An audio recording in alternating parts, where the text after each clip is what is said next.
Okay, it's recording. Good morning. It's 9:45 a.m. and I just woke up. I've actually already done this before. Kelly and Denise tagged me as well. So I'm gonna do this via a vlog since I just wanted to make it different, and I'm gonna do this now just to get it out of the way, since if I do this later or in another day, I would have to super prepare for it, and I don't want that because I want my answers to be genuine and spontaneous. So there's that.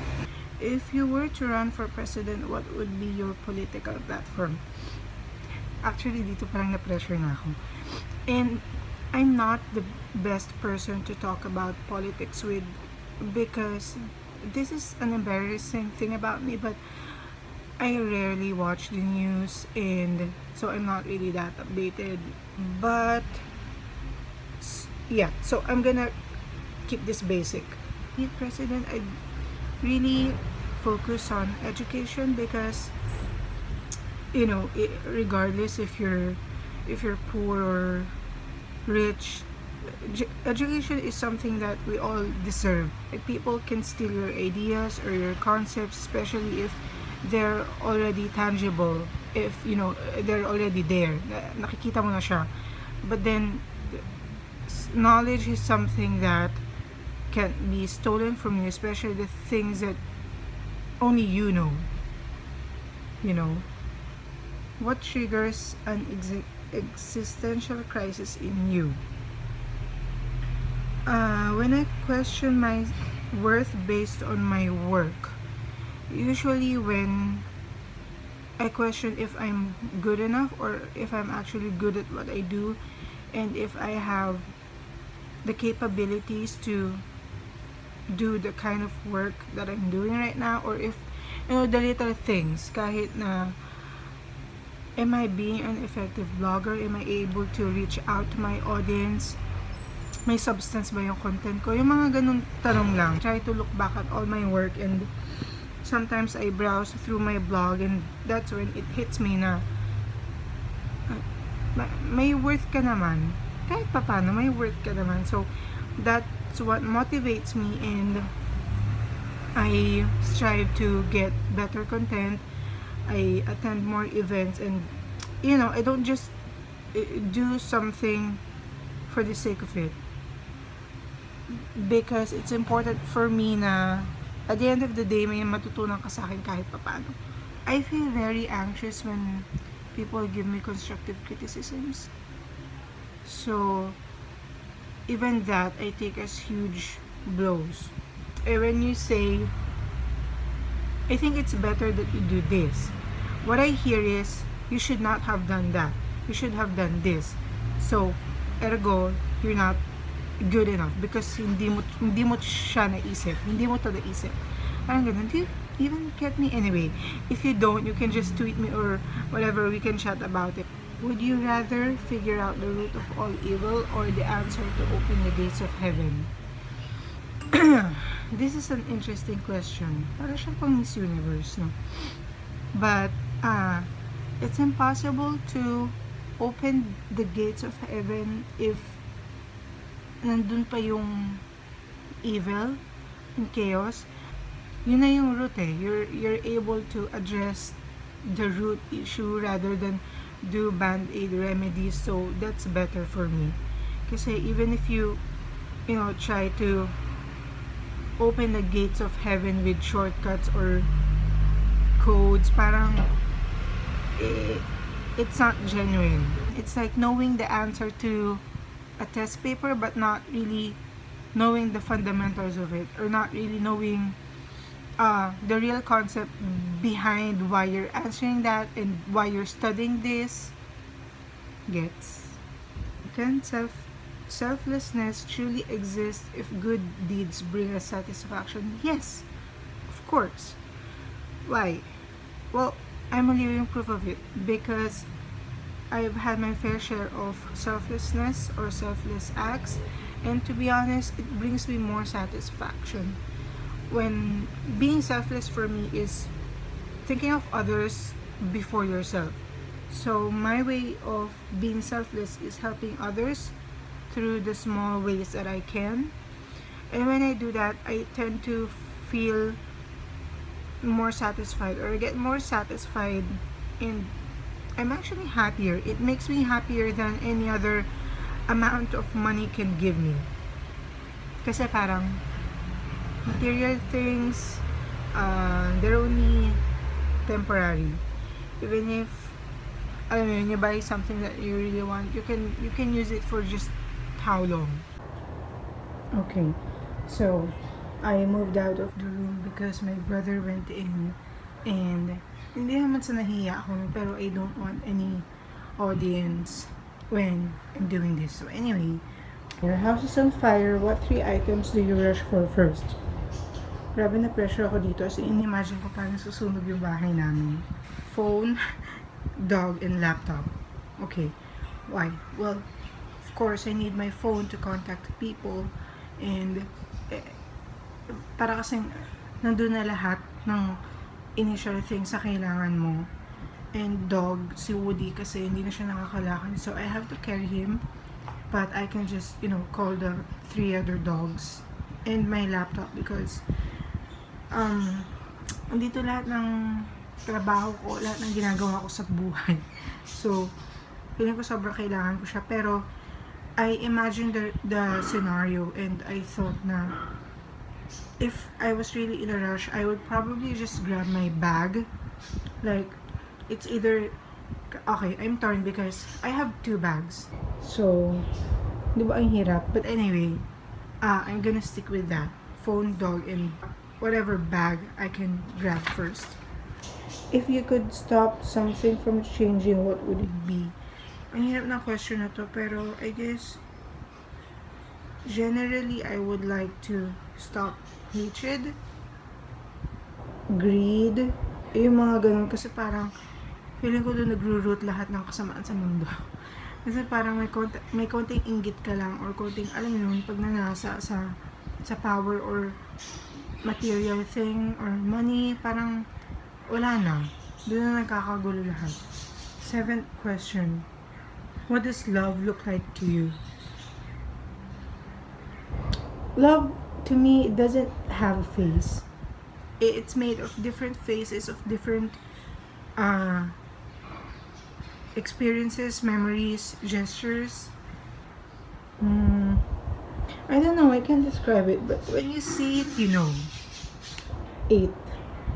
What does beauty look like? If I said that love doesn't have a face, then beauty has different faces. Kasi it does not look like particular person or object. It's very subjective. Like, pwedeng ang beauty sa akin is muscular women. Beautiful sa akin yun. And I'm saying that it's not like I'm just giving an example. Pero pwedeng ang beauty sa'yo is someone petite or small figured, parang ganun. Pwede rin beauty to you is like a rose. Sa akin hindi, kasi I don't like roses. But if I misunderstood the question, just, comment below. You're building a companion robot but only have 3 value chips. What values do you put in? I chose friendship, security, and knowledge. So, go figure why. 10th, what would you like most to teach your children? Ang hirap kasi, ang dami kong gusto ituro. Pero ang hirap din kasi ayoko na magkaanak. So, imagine ko na lang na may anak ako. I would just want to teach my children to be kind, to have a heart, to have it in their hearts to extend themselves and help others. even if not being asked, yung may kusang loob and just, you know, stop the hate. Sobrang yung, sobrang ganun ang feeling. So anyway, I'm done with Denise's questions. I'm gonna proceed with Kelly's question. Mahirap pala mag-vlog, no? Salita ka ng salita. Nakakauhaw din siya. So, anyway. Yeah. So, first question. If you could live in another country, where and why? I want to say United States for selfish reasons. Because I wanna try to live their culture, even for a week or a month. Kahit ganun lang, kahit I don't live there. I don't want to anyway because Diyos ko, sobrang mahal. And for someone who's very kuripot like me, I'd rather not. I just want it for the experience. I don't want to live there kasi parang if I live there, masaspoil ko yung experience. At least for example, a 1-month vacation, pipilitin ko i-cherish yung experiences ko doon. So, alam mo yun, ang dami kong babauning magagandang memories and I will try to be positive as much as I can. So, that will be enough for me. Where exactly? NYC. Of course, Sex in the City. Second question, what is your guilty pleasures? Una ko naisip is DQ. Why? Because I really love DQ. And it's my guilty pleasure because when I have DQ, I feel guilty. Literally. Kasi, I don't know, we all know chocolates have a lot of calories and we don't want that. But, sometimes a lady has to have her treats. Third question, dogs or cats?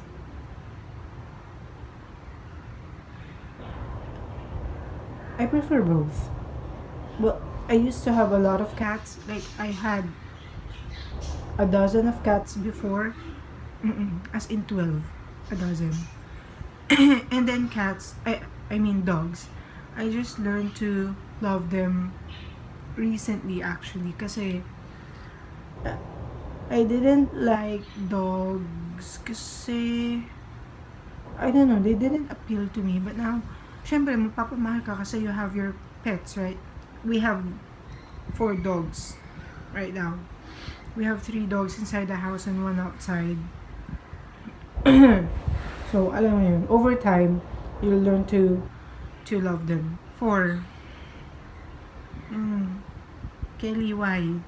Any messages to those who broke you?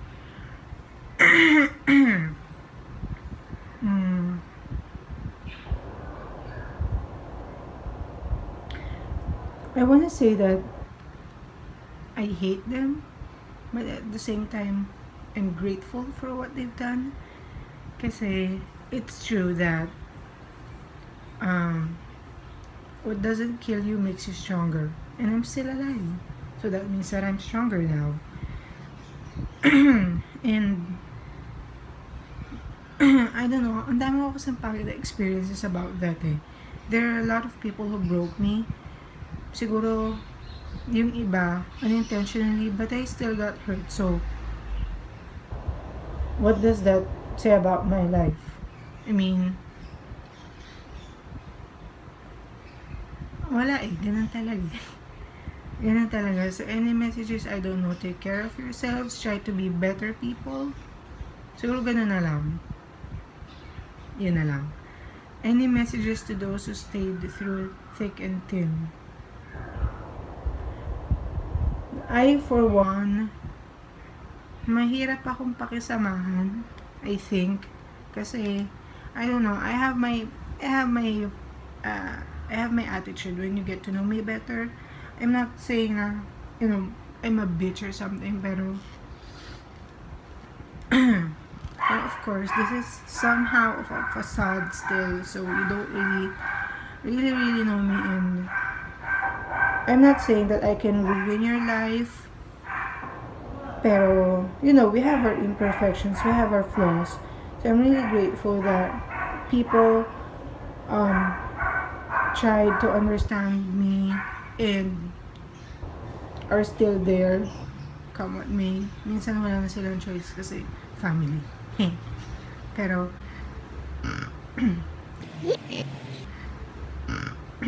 excuse me, there are people who, I've hurt, pero they chose to stay in my life, and I'm really grateful kasi, it means that your love for one another, your friendship in general is greater than your ego, and forgiveness is a priority. It's above your pride. Sixth question: when and how did you find your love for blogging? This is funny because I used to hate blogging. Kasi parang my first encounter with it was in high school. So, yung isang counselor namin, she loves blogging. So, binabasa ko yun. Nung ano pa yun eh, Friendster. And she used to just jot down her thoughts, ganon. So, inisip ko, ang boring naman ito. Sobrang boring, sobrang walang kwenta. Alam mo yung, magsusulat ka, tapos, ano mangyayari? Wala na, ganon na yun. So, di ba, parang sobrang iba yung view ko before nun. Pero, as others have, parang nag-start din ako from Tumblr, and then things just escalated. So yun, now I'm blogging mainly for awareness, because I want to share my life and my personal experiences with others na, parang you're not alone in this certain situation. I've been there before, and I want you to know that this and that happened to me. Also, awareness for other people in a way na I get to share brands that I believe in, and I want them to just to be aware na may ganito palang brand, may ganito palang local na ganito yung ginagawa, ganito yung pinuproduce. So that's helpful kasi I like brands like that, and at the same time I'm able to share, I'm able to raise awareness. When life gets hard, how do you handle it? I have my bad days. I'm the kind of person who easily gets overwhelmed. So, when something goes wrong, sobra kong dinadala yun. And, I don't know, kasi when life gets really tough, I resort to the Bible. I read the Bible, I read verses, and I watch spiritual videos on YouTube. yun yung part na when life gets really hard. As in, really hard na, Diyos ko, anong gagawin ko? Yun, yung mga ganong level na ayun na alam gagawin sa sarili mo, and parang ganun. What is your favorite TV show or Korean drama? Okay, first of all, I don't watch Korean drama. That's my personal preference. TV show, hindi ako mahilig sa TV shows, so I just watch Netflix. Doon ako bumabawi because I rarely watch TV. And since mahaba yung series doon, I've only watched a few. What is your favorite TV show? I would say right now it's How to Get Away with Murder, because that or Orange is the New Black, kasi doon ako tutok talaga. As in yung pinanood ko talaga, yun yung inabangan ko talaga.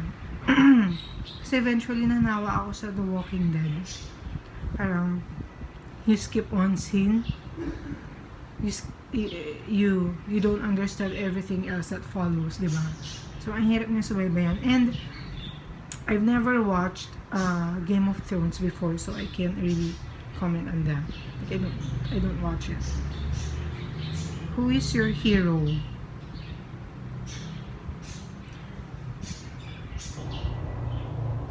I guess my mom. We don't see everything eye to eye, pero sa lahat ng looking back, sa lahat ng pinagdaanan kong hardships sa buhay, she was the one there for me. Siya yung, alam mo yung kahit ngayon, I'm still being selfish. I'm in my 20s. I don't think na I don't need her all the time, pero hello, I'm still in her house, so that says a lot.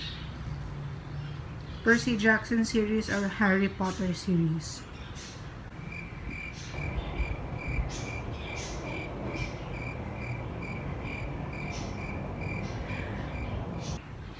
Sorry pero I choose Percy Jackson. Why? No, wag muna kayong mag-ano dyan, violent reaction, anik-anik. Kasi, I think the Percy Jackson series is shorter. And Harry Potter, Diyos ko, sobrang haba. And, to be honest, I think napanood ko lahat nung movies niya, pero hindi ko siya naintindihan kasi ang hirap intindihin ng following series na wala kang magandang foundation about it. Or, try to Percy Jackson, even though I don't really like sci-fi. Your thoughts about Glenn's death on The Walking Dead, or just share any random information about yourself. Sobrang sabaw na ako, please forgive me. Okay lang, Kelly, I forgive you. Your thoughts about Glenn's death.